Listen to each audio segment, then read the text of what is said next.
تدري شنو الشيء اللي يقتل أي محادثة بينك وبين البنت؟ الملل. اي الملل هو العدو الأول. إذا حست البنت إنها قاعدة تطالع الساعة أو تنتظر أحد يتصل فيها عشان تطلع من السالفة، أعرف إنك أوفيشلي دخلت في منطقة الملل القاتل. تدري شلون توصل له هناك؟ بوحدة من 3 مصايب: يا إنك تخلص كلامك بسرعة وتقول ما أدري شو أقول بعد، يا إنك تسأل أسئلة مكررة مثل شلون يومك، وين تشتغلين، شنو تخصصك، يا إنك تتكلم عن مواضيع ما لها طعم. أنا أحب الأرز الأبيض أكثر من البرياني. وكل هالأشياء تنفر، تخنق وتدفش البنت بعيد عنك نفسيا حتى لو هي قدامك جسديا.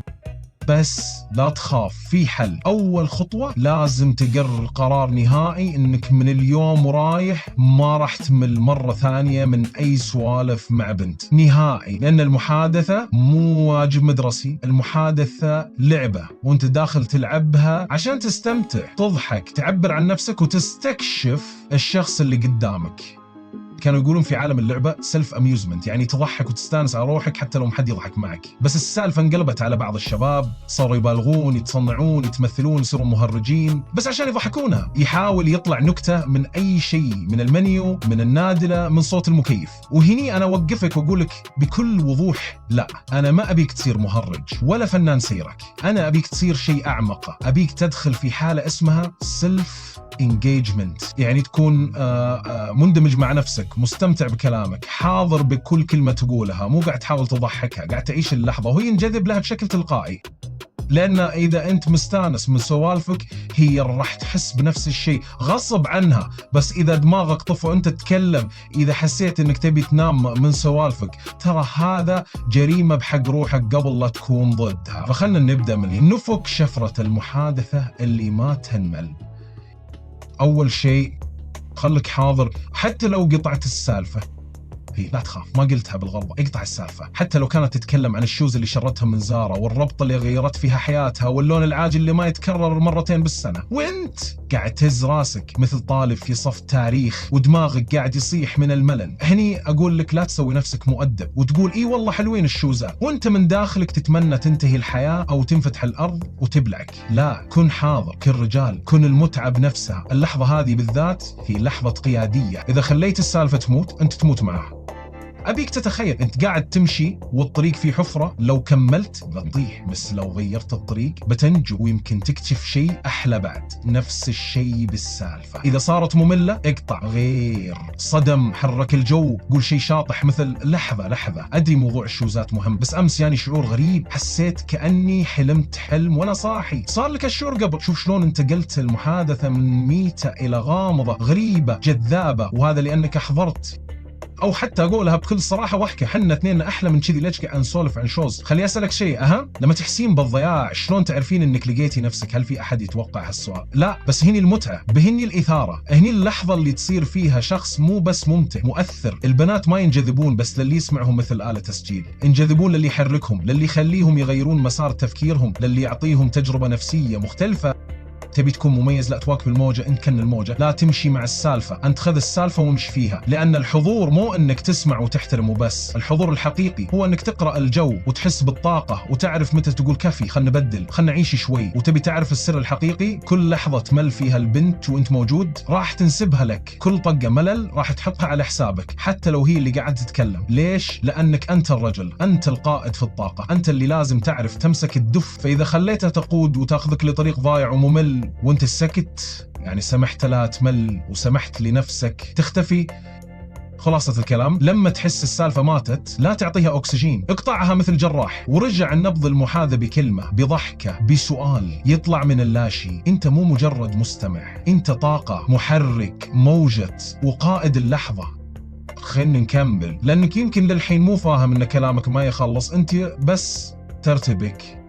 يعني شلون؟ يعني إذا حسيت إنك سكت وإن الجو صار ثقيل وإنك ما تعرف شو تقول، ترى ما خلصت شيء، لا ذكائك يخلص ولا شخصيتك ولا عندك نقص في المواضيع. اللي صار إنك ارتبكت أو خفت أو فجأة صار عندك قاضي داخلي يقولك لا تحرج نفسك، اسكت أحسن. ومين هذا؟ هذا مو أنت، هذا الصوت اللي يحبك تكون ساكت ممل ما فيك طاقة بس عشان ما تغلط. بس شوف، خلني أقولك شيء مهم، الناس ما تنجذب للصح، الناس تنجذب للصادق. حتى لو قلت شيء غريب بس قلته بثقة يجي جذاب، لكن لما تسكت لما ترتبك، لما تخاف تغلط، انت الحين صرت أسير مو رجل. خلني أعطيك طريقة تفجر فيها السالفة بأي لحظة. قول أي شيء، حرفيا أي شيء، بدون ما تفكر. أبدأ بجملة مثل أنا أحب، وأقول أي شيء. حتى لو قلت أنا أحب ريحة البنزين، ما أدري ليش أحس فيها إحساس طفولي، صدقني راح تضحك وممكن تقول أنا بحت. وإذا ما ضحكت ما يهم، أنت بدأت تتكلم وهني بتبدأ الجاذبية. أو قول أنا أكره، خلك صريح، قول رأيك. أنا أكره الناس اللي يقصون أظافرهم بالسيارة. ليش؟ شنو هذا الجو؟ الفكرة أنت ما تحتاج موضوع خارق، أنت تحتاج تكون عايش حاضر، تقول رأيك، تكشف روحك حتى لو في أبسط الأشياء. بس اللي يصير معك غالبا انك قاعد تمشي على سيناريو ممل ومستهلك. شلون كان يومك وين تشتغلين من اي منطقة؟ الاسئلة ذي تحسسها انها قاعدة تعبي نموذج بنك، ما فيها اي حياة، ما فيها شخصيتك، ما فيها شيء يخليها توقف وتقول هالانسان مختلف. انت مو روبوت، انت انسان عندك ذكريات، عندك مواقف، عندك نظرة للحياة. ليش ما تطلعها؟ جرب تقول انا اليوم اكتشفت ان صوت المكنسة يعطيني راحة نفسية. ما ادري اذا هذا طبيعي او لا، بس صدق حسيتني مرتاح. ولا انا دايم افكر ليش لما نكبر ننسى نلعب. حتى المزح صم محسوب، اللي يصير بعدها هي تبتسم، تضحك، تشاركك أو تسألك، وبكذا تولد الطاقة. صار في تفاعل، صار فيك حياة.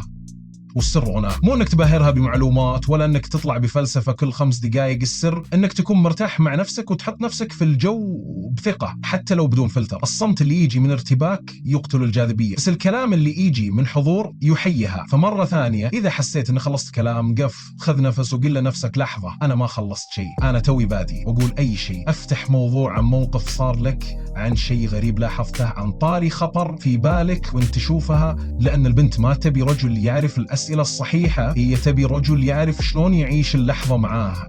وهذه اللحظة هي فرصتك، إما تطفيها أو تشعلها. أوكي، قلنا أول شيء إنك الكلام ما يخلص، قلنا بعدين إنك تقدر تقول أي شيء وتحيي اللحظة. بس الحين خلينا نتكلم عن أكبر قاتل للمحادثات، الأسئلة المملة. يا رجل ما في شيء يطفي الشغف أسرع من سؤال بيخ، شلون كان يومك، وين ساكنة، كم أخو عندك. هذه مو محادثة، هذه مقابلة عمل في مركز تسوق، والطامة أنه بدون راتب بعد. أول سؤال ممل تمشي عادي، ثاني سؤال ممل تبدي تهز رجلها، ثالث سؤال ممل تقوم تمسح يدها من حرارة الملل وتقول أوكي كان لطيف أني تعرفت عليك واي. وانت تجلس تفكر شنو غلطتي، كنت محترم مهذب، أسأل عنها، أبين اهتمامي، بس المشكلة كنت ممل. الأدب ما يكفي، النية الطيبة ما تكفي، حتى الجمال الخارجي ما يكفي إذا دمك ثقيل. طيب شو الحل؟ سهل، لا تسأل، أعطيه رأيك. بدل ما ترمي عليها السؤال مثل القاضي وانت تشتغلين، قولها حسك إنسانة منظمة ومحترفة، بس بنفس الوقت تحسين انك تكرهين الروتين. صح شنو تشتغلين؟ هني انت مو بس سألت، انت قرأت شخصيتها، لعبت دور الفيلسوف، المحلل، الرجل اللي يفهم ما وراء الكلام. وفجأة صار فيه اهتمام، صار فيه تفاعل، صار فيه واو كيف عرف. خذ مثال ثاني، بدل ما تقول تحبين السفر، قول له حس شكلك من النوع اللي ما يقدر يقعد بمكان واحد أكثر من أسبوع، أكيد تحبين السفر صح؟ هي راح تضحك تقول أوه إيه، وتبدأ تشرح وتدخل جو ليش انك سويت شيء غير متوقع، كسرت الملل وخليها تحس انك مركز عليها، مو تسأل وتسجل.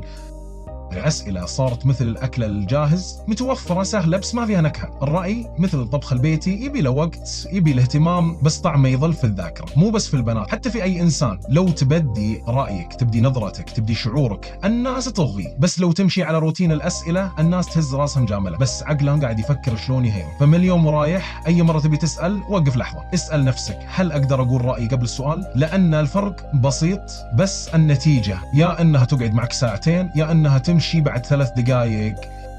الحين بعد ما قلنا لا تسأل أسئلة مملة وقلنا عبر عن رأيك، خلك جاهز للضربة القاضية تكلم عنها، أو حتى أقوى تكلم عن أنتوي. اي نعم الموضوع صار شخصي، تبي تخلق مشاعر، تبي تخليها تصغي، تضحك، تستحي وتفكر، تكلم عنها، بس مو تقولها عندك عيون حلوة. ترى هذه صارت مثل كلمة هلا في الواتساب، مستعملة خالية من التأثير. لا، تكلم عن شيء تشوفه فيها ما أحد ثاني يلاحظه. مثلا أنا لاحظت إنك تحسين بالإحراج بسرعة لما تمدحين أحد، بس بنفس الوقت تحسين بالراحة لما أحد يمدحك. هالشيء لطيف. الحين شنو صار؟ الحين دماغها مو بس سمع، دماغها يغام يقول لحظة، هو شلون لاحظ هالشيء؟ شنو يشوف فيني بعد؟ ليش أحس إني شفافة قدامه؟ وهذا أقوى شيء تقدر تسويه، تحسسها إنها مكشوفة بطريقة جذابة. بس نروح خطوة أعمق، مو بس عنها، خل السالفة تصير عن أنت وهي. يعني فجأة الحوار يتحول من شلون يومك إلى أنا وإنت ما راح نمشي مع بعض بهالسوالف التافهة، لازم نرتقي شوي. صح، جرب تقول له ترى هذا السبب اللي بيخليني أحبك، بس لا تفرحين بسرعة، في اختبارات جاية. أو هالنقطة تحديدا لو استمرينا نختلف فيها ترى علاقتنا بتنتهي قبل ما تبدأ. تدري شنو سويت بهالجمل؟ سحبتها من سوالف السطح إلى أرض اللعب الحقيقي. سويت فريم مختلف، فريم فيه احتمال، فيه جذب، فيه تنشن، لأن الكلام عن أنت وهي يخلي كل شيء فجأة يصير شخصي. صرت بطل الفيلم وهي البطلة، ومسرح القصة الحين هو لحظتكم. كل جملة فيها أنا وأنت فيها اختبار غير مباشر. هل في شيء بيننا؟ هل في كيمياء؟ هل في انجذاب؟ ولا إحنا بس قاعدين نقتل الوقت؟ حتى لو ما بينكم شيء حقيقي، الكلام بهالطريقة يخليها تسأل نفسها هل ممكن يصير فينا شيء؟ وهنا السحر، لأن بمجرد ما تفكر بهالسؤال الجذب بدأ. الكلام عنك وعنها مو بس وسيلة تسوي فيها جو، هذه طريقة تخليها تنسى العالم وتدخل في عالم مكان فيه نقاش، فيه ضحك، فيه لعب، فيه إحراج، فيه إحراج، فيه إثارة. فمن اليوم لا تكتفي بالكلام العام، خلك جريء، خلك حاضر، وخلك شخص يفهم شلون يسحب الحوار للمكان اللي يصير فيه القلب حاضر والمخ شغال. وإذا ودك تعرف شلون تخلي أي محادثة تتحول لمغامرة فيها شد وجذب وتفكير وضحك بنفس الوقت، شوف الفيديو اللي على الشاشة، لأن في أسرار ثانية، أسرار تخليها تقول أنا ما أدري شو قاعد يصير بس عاجبني.